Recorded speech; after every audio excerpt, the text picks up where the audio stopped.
Pongan a grabar, porfa, la clase. Creo que está, bueno, ya. Listo, ya la coloqué a grabar. Excelente. Bueno, entonces, para continuar el ciclo de anatomía, vamos a hablar un poquito de la anatomía y fisiología de la...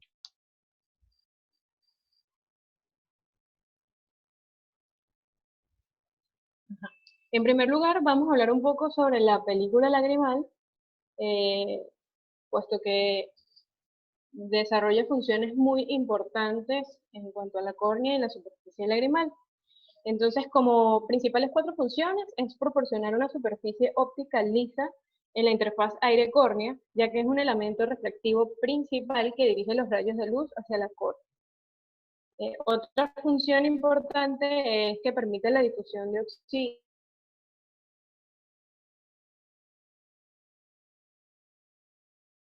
Brinda protección a la superficie ocular, tanto por poseer sustancias antimicrobianas y antivirales, como porque evita la desecación de la superficie ocular.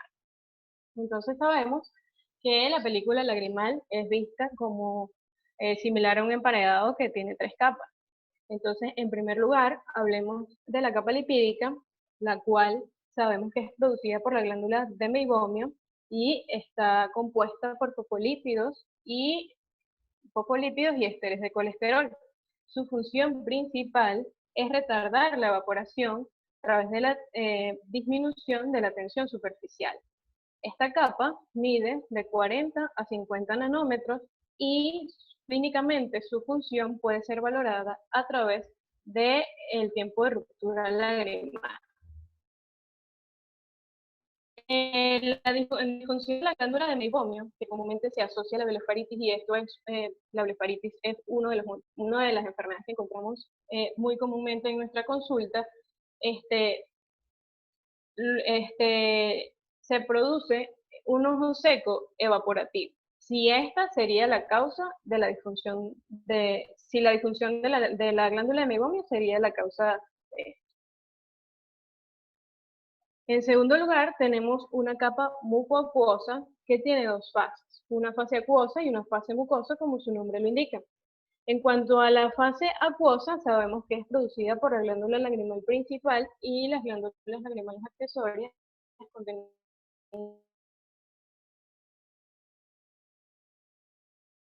conjuntiva, tiene proteínas, agua y electrolitos. Los electrolitos, que son estos que están acá, su composición es bastante similar a la del plasma, excepto el potasio, que se ve en valores mucho más aumentados, entre 26 y 42 mil equivalentes por litro. ¿Cuál es la función de esos electrolitos? En primer lugar, regular el flujo osmótico, y esto tiene que ver con ese desarrollo de presiones para la transparencia corneal. Actúa como regulador del pH de la lágrima, y especialmente esto lo hace el bicarbonato, y el resto de los electrolitos como el calcio, el magnesio, el cloro, el fósforo actúan como factores enzimáticos y metabólicas que se dan en la córnea. Además de esto, esta fase acuosa contiene factores de crecimiento, inmunoglobulina, glucosa, agentes antimicrobianos, antivirales, ascorbato y otros productos de nutrientes. En cuanto a la fase mucosa, sabemos que es producida por las células caliciformes y son glicoproteínas que pueden estar ancladas a la membrana lipídica de las células superficiales del epitelio, y operan excretar como geles en la fase mucoacuosa como tal. ¿Cuáles son las funciones principales de la capa mucosa? La humectabilidad, proporciona humectabilidad al epitelio y convierte ese epitelio de hidrófobo a hidrófilo, y proporcionar un epitelio regular a través de realizar, o a través de que cada parpadeo se distribuya regularmente la película lagrimal sobre la superficie ocular. ¿Qué pasa cuando hay alteración, o las causas más comunes de que se altere esta fase mucosa? Por ejemplo, en la vitamina A y en lesión conjuntival extensa, esta capa se puede ver disminuida, o hay un aumento en la secreción de esta fase mucosa. Entonces, vamos a hablar de la córnea, y en cuanto a las generalidades, sabemos que la córnea es un tejido anterior que ocupa un sexto del globo ocular, es transparente y tiene forma esférica o prolata. ¿Y qué significa esto? Que es más curva en el centro y es plana hacia la periferia.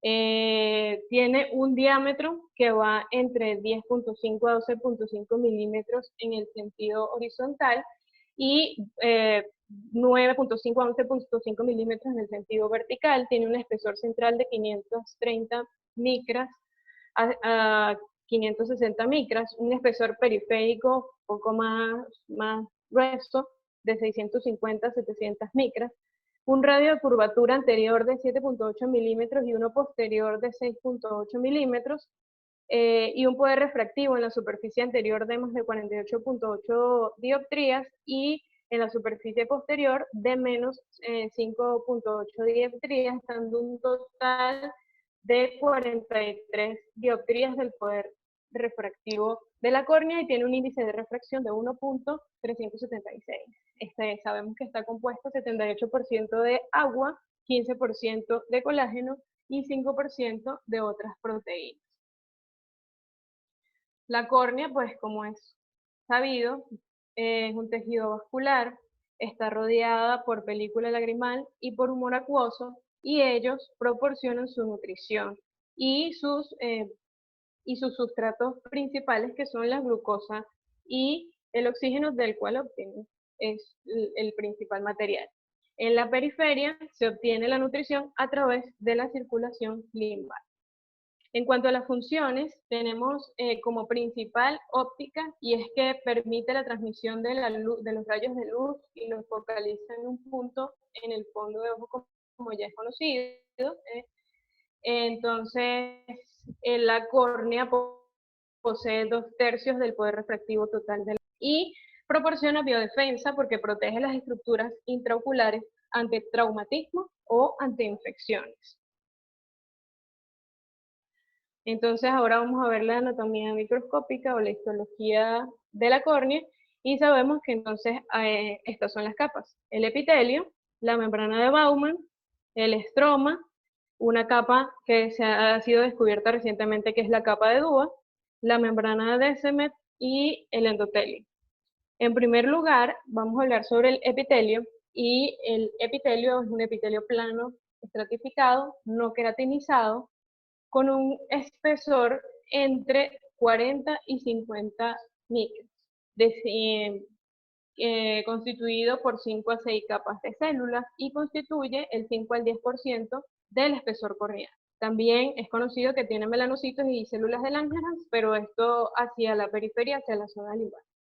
Como funciones principales, pues tiene función óptica, es un elemento que contribuye a la transparencia, y es por el empaquetado, ajustado y uniforme que tienen las células epiteliales, que resulta en un índice de refracción bastante regular, con mínima con mínima dispersión de la luz. En cuanto a la función mecánica, porque provee protección física ante traumatismos externos. En cuanto a la biodefensa, sabemos que proporciona una barrera a microorganismos y a la penetración de líquidos, y como estabilizador de la película lagrimal a través de las microvellosidades, y porque la capa mucosa se une firmemente a ella.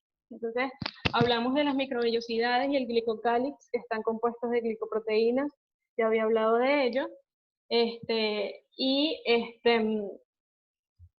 sabemos que entonces la estabilidad de la película lagrimal depende de las microvellosidades y del glicocálix. Entonces, si hay algún daño o alguna enfermedad afecta el glicocálix, se va a producir un desequilibrio en el sistema óptico. Y como lo dijo el doctor Félix Pérez en una clase, cuando hay daño de esto y se produce y acción con fluoresceína, se va a ver como especie de puntillado en la superficie corneal. En cuanto a las células superficiales, expresan uniones estrechas laterales, y esto tiene como función impedir el paso de sustancias. ¿Cómo podemos valorar la salud de ese epitelio? Pues puede ser demostrada cuando colocamos tinciones con fluoresceína o rosa de bengala, ya que estas uniones interepiteliales, estas uniones epiteliales protege el paso de esa molécula y también protege el paso de toxinas y microbios, etc. Tenemos las células intermedias o células aladas, que son células menos planas que las células superficiales, que constituyen de 2 a 3 capas. Sus núcleos son grandes y también muestran interdigitaciones. Ellas presentan desmosomas y uniones estrechas también. En cuanto a las células basales, es una capa única, redondeada, como se ve en la imagen anteriormente, con un núcleo grande, y son mitóticamente activas y son las responsables de producir el recambio del epitelio. Muestran desmosomas, que son estos que están acá, y hemidesmosomas que permiten la unión con su membrana basal. La membrana basal es secretada por estas mismas células basales, y ella tiene una lámina lúcida y una lámina densa. Entonces ella está compuesta por fibronectina, laminina y otras proteínas estructurales, y los hemidesmosomas, que son los que producen su unión estrecha y fuerte a la misma. Entonces el epitelio, como ya sabemos, se regenera entre 7 y 10 días, y las responsables de esta regeneración son las stem cells. Y ellas se encuentran en una región especializada, que son las empalizadas de Bock, que se localizan en la región limbal. Estas empalizadas proveen protección a las células madres, y esta localización es importante porque allí, a través de la red vascular, ellas reciben las señales químicas de activación o inhibición. Entonces tenemos en este esquema más o menos cómo actúan para que se produzca el recambio del epitelio, y tenemos acá que las más limbares son las células madres de ciclo lento, y ellas podríamos hacer la similitud que se encuentran, digamos, dormidas. Tenemos las células amplificadoras transitorias, que ellas son las que responden a factores de crecimiento, citoquinas, y son las que responden a aquellos procesos donde se lesiona el epitelio para producir la cicatrización. Y las células basales, de las cuales ya les hablé, y que ellas discurren en un movimiento centrípeto y luego hacia la superficie anterior para luego ser descamadas. Una acotación importante es que los colirios tópicos contienen conservantes y aditivos que pueden influir en esta regeneración. Entonces, hay un retraso en la migración celular que debería ser de 2 milímetros por día. Entonces hay que estar atentos con eso. En cuanto a la membrana de Bowman, es una membrana acelular que mide 15 micras, que no se regenera y constituye una condensación del estroma anterior. Esta es una imagen donde se muestra una cicatriz que dejó una infección por una queratitis por herpes simple, para demostrar pues que no se regenera. En cuanto a las funciones de la membrana de Bowman, todavía no está bien claro, no se conoce bien su función, pero se cree que son estas 3 principales, que proporcionan una barrera física para la protección del plexo nervioso subepitelial, que proporciona una barrera biológica porque al ser acelular, los virus no tienen ninguna célula para infectar y ser transportados hacia el interior, hacia las demás capas de la córnea, y también evitar el contacto de factores de crecimiento con los queratocitos. Y esto se piensa porque, por ejemplo, en la cirugía de PRK, se elimina tanto el epitelio como la membrana basal, y la primera complicación o la complicación más común es el haze corneal. Y en cambio en el ASIC se mantiene la membrana de Bowman, y aquí la aparición de haze corneal es extremadamente extraña. En cuanto al estroma, entonces sabemos que el estroma está compuesto de fibrillas de colágeno tipo 1 y tipo 5 principalmente, que se disponen de manera paralela, como se observa aquí en la imagen, que tienen 30 nanómetros de diámetro y 300 nanómetros de longitud. y que ellas están separadas regularmente, aproximadamente con una distancia de centro a centro de 50 a 60 nanómetros y que ellas van de limbo a limbo. Entonces estas fibrillas de colágeno se agrupan en 200 a 300 láminas, que son estas las que están aquí, y que van a formar en un tercio anterior del estroma, tienen esta conformación oblicua, y eso lo hace una región mucho más compacta. En cambio, en la posterior se disponen de manera perpendicular, y eso lo hace ser menos compacta, facilitando así la colocación de los anillos intraestromales en esta localización para cirugía de queratocono. Esta regularidad, tanto en la separación como en la organización de las fibras de colágeno, contribuye a la transparencia corneal.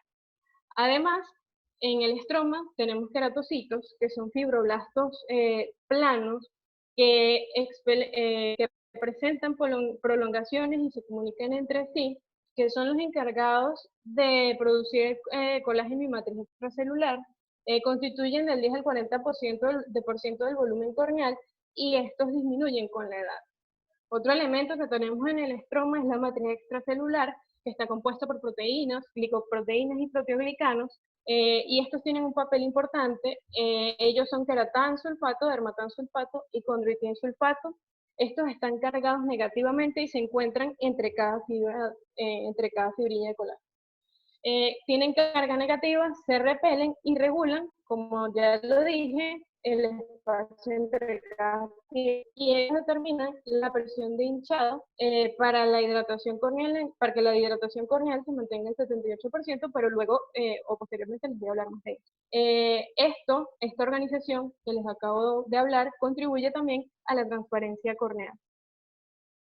La capa de Dua fue un hallazgo por Dua en el 2013, donde se describe una capa acelular de 15 micras que es resistente e impermeable al aire, que está compuesta de colágeno tipo 1 y que muestra implicaciones quirúrgicas en cirugía de córnea posterior y clínica, y que dice que va a tener repercusión para explicar ciertas patologías de córnea posterior, como es el hidrops agudo, descematoceles y distrofias predésemes. En cuanto a la membrana de Descemet, sabemos que es la membrana basal del endotelio y es secretada por las células endoteliales. Mide 3 micras al nacer y conforme pasan los años va aumentando de tamaño hasta llegar a 10-12 micras. Tiene capacidad de regeneración a diferencia de la membrana de Bowman, y puede presentar cuerpos de Hassan-Henle que se describe que son como excrescencias de sustancia colagenosa en la región posterior de la membrana de Descemet, y se describe también que pueden estar en relación con el envejecimiento, con inflamación, con edema corneal, etc. La membrana de Descemet está constituida por colágeno tipo 4, laminina, fibronectina, que se disponen en este enrejillado hexagonal. La membrana de Descemet puede mostrar estos repliegues, y sobre todo es cuando se asocia a inflamación endotelial o endotelitis o edema endotelial. En cuanto al endotelio, se conoce que es una capa plana hexagonal que muestra un patrón en mosaico. Estas células no se regeneran, es decir, no hacen mitosis, pero a cambio muestran una capacidad para aumentar el tamaño o cambiar la forma, y esto se define como pleomorfismo o polimegatismo, que es esta capacidad para cubrir, digamos, lesiones leves o poderse reponer a algún mecanismo de lesión. Sabemos que también que en su superficie lateroapical muestran uniones estrechas, y también muestran bombas sodio-potasio lateroapicales, que son un importante elemento para también mantener la hidratación corneal al 78%. Por esta razón, de las bombas sodio-potasios dependientes de ATP tienen alta actividad metabólica y ante daño severo que no pueda ser cubierto por pleomorfismo y polimegatismo, puede ocurrir un edema severo, infiltración por polimorfos nucleares del endotelio y producirse una membrana fibrosa. En cuanto a la densidad celular, sabemos que al nacer, o los niños, cuentan con más de 3.500 células por milímetro cuadrado, que en los adultos puede ir de 1.500 a 3.500 milímetros cuadrados, y que la pérdida anual se encuentra entre el 0.5 y el 0.6%, y que el requerimiento para que un paciente pueda ir a cirugía intraocular es de 1.000 a 1.200 células por milímetro cuadrado, ya que exponer al paciente a cirugía puede hacer o puede recaer en una pérdida de 0 a 30% de la densidad celular. Y sabemos que para mantener la transparencia se necesita al menos 500 células por milímetros cuadrados. Fuera de allí, pues se puede iniciar una descompensación corneal. El área celular, pues va de 150 a 350 metros cuadrados. El coeficiente de variación lo obtenemos mediante la división de la desviación estándar del área celular promedio entre el área celular promedio, y que este número debe ir de 25 a 30, y esto nos habla de polimegatismo. Si es mayor de 40, este valor, estamos hablando de un polimegatismo significativo, y este paciente está en riesgo de no tolerar la cirugía. La hexagonalidad es el porcentaje de células que cuentan con 6 ápices. Lo ideal es que ese porcentaje se acerque a 100, pero cuando es menos del 50% estamos ante un pleomorfismo significativo, y este paciente pues está en riesgo de tampoco tolerar la cirugía. El limbo corneal es un tejido especializado que inicia con la finalización, en su región anterior, con la finalización de la membrana de Bowman, y está en contacto en la región posterior con la región anterior del espolón escleral. Es una zona de transición, está vascularizada, pigmentada, y es un área aproximadamente de 1.5 por 1 milímetro. Y aquí vemos cómo el estroma pierde esa disposición regular de la que ya le hablé, el aumento del número de capas en el epitelio, y vemos cómo ya se va volviendo más tejido conjuntival.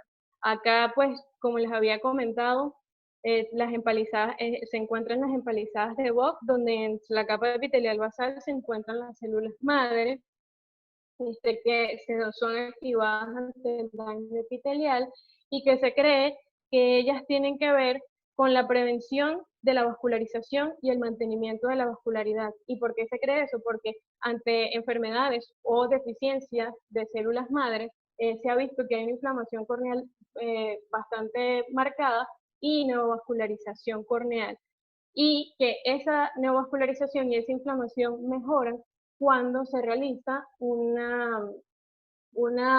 trasplante de células madre.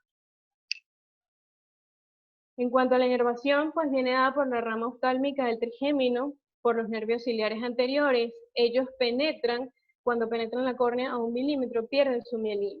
Entonces se ubican en un tercio anterior del estroma y se disponen radial al centro. Y van a dar 3 plexos principales: el mediastromal, el subepitelial y el epitelial. Pero para llegar al subepitelial y el epitelial tiene antes que atravesar la membrana de Bowman y disponerse paralelo a la superficie corneal, todo esto para guardar lo que habíamos hablado de la transparencia corneal. Además también tiene una inervación del sistema nervioso autónomo dado por las fibras simpáticas. En cuanto a la hidratación corneal, pues sabemos que la presión de indivisión es igual a la presión intraocular menos la presión de hinchado, y que esto va a estar dado por un juego de presiones, como se ve aquí en la imagen, y vamos a hablar un poquito de los elementos que influyen en la hidratación corneal. Y en primer lugar tenemos la barrera epitelial y endotelial, y el papel que juegan las uniones intercelulares entre ellos, aunque el mayor porcentaje en esta tarea la tienen las células endoteliales. Las células epiteliales también contribuyen, a mantener la hidratación corneal. ¿Cómo actúan estas uniones intercelulares? Pues creando un sellado para que no ocurra el paso de sustancias del flujo iónico con el consiguiente arrastre de agua. Entonces la presión de hinchado estromal, que también les hablé de ella, se da por las cargas negativas de los glucosaminoglicanos y siempre va a tener como va a tener esa misma actuación de tratar de arrastrar un poco, de arrastrar agua. El transporte iónico en el epitelio y el endotelio, que está dado gracias a las bombas sodio-potasio ATPasa, a las bombas de hidrogeniones que están por acá y a las bombas de bicarbonato. Estas trabajan en contra del gradiente de concentración, por lo cual pues necesitan bastante energía metabólica. La presión intraocular, que se encuentra acá, que se asocia, que digamos, se asocia más como hacia, ya un momento,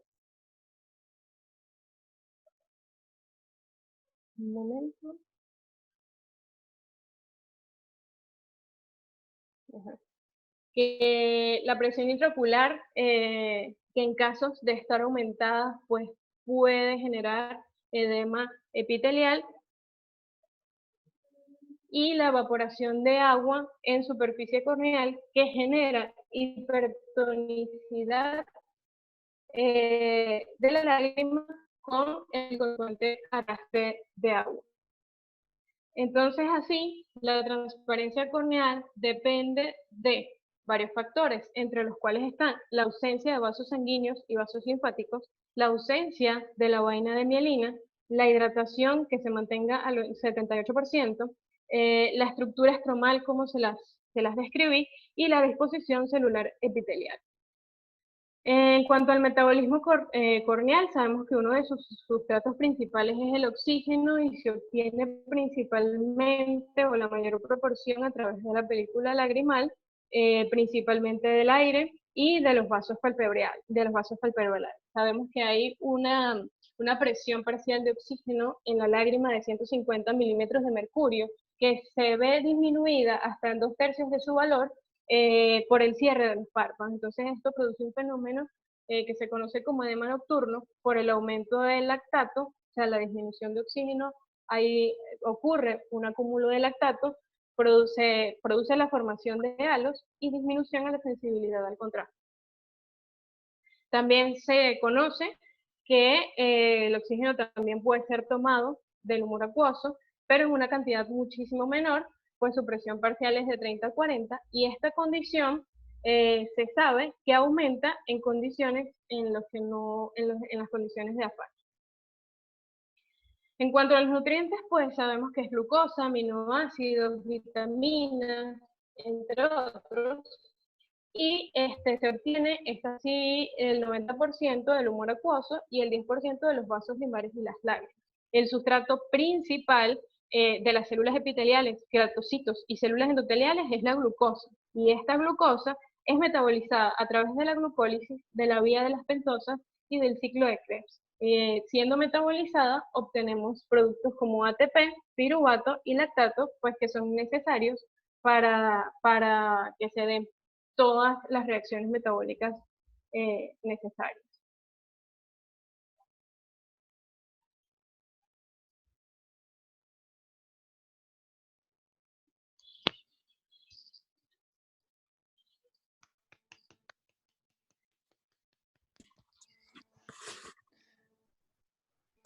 Buenísimo.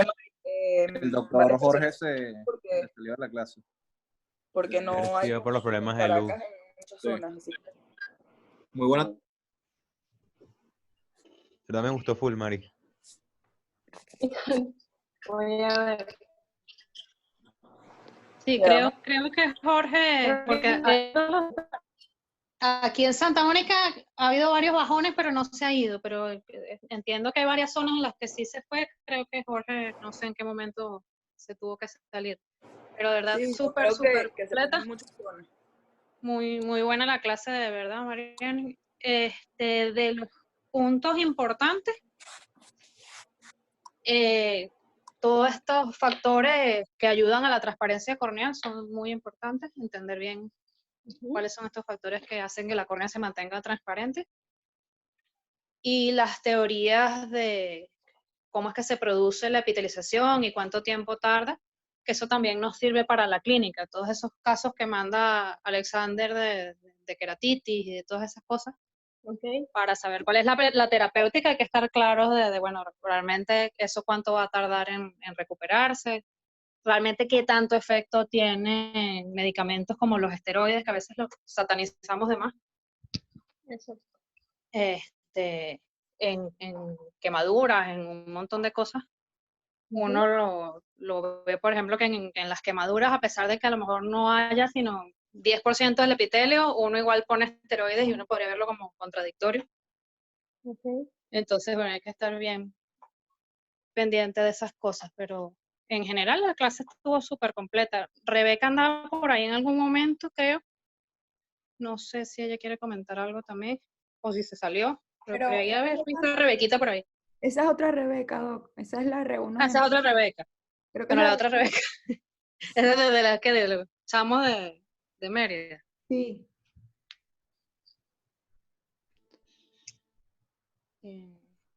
Bueno, Básicamente esos videos, esperemos que la luz se porte bien. De amén. verdad, sí. Y bueno, nada, entonces la semana que viene, ay, se me perdió, yo tenía la chuleta que me mandó Luis. La semana que viene es humor acuoso y creo que es cámara anterior y humor acuoso. Sí, la que yo tenía que decir que era cristalino. Ah, no, bueno, no sé. Sí, sí, es la de Luis, ¿vas a cristalina. tu cristalino o va a cámara anterior y acoso? No, yo puedo dar cristalino. Okay. Ok, chévere, voy a avisarle a Jorgito. Chévere. Bueno, entonces en principio, hasta la semana que viene. Bueno, no, hay que ir. ¿Cuándo es que hay que estar a las 9 de la noche? Que es lo que mandó Alexander. El jueves, El creo que es jueves. jueves. El jueves a las 9 de la noche. Yo no sé, me ponen esos horarios. Después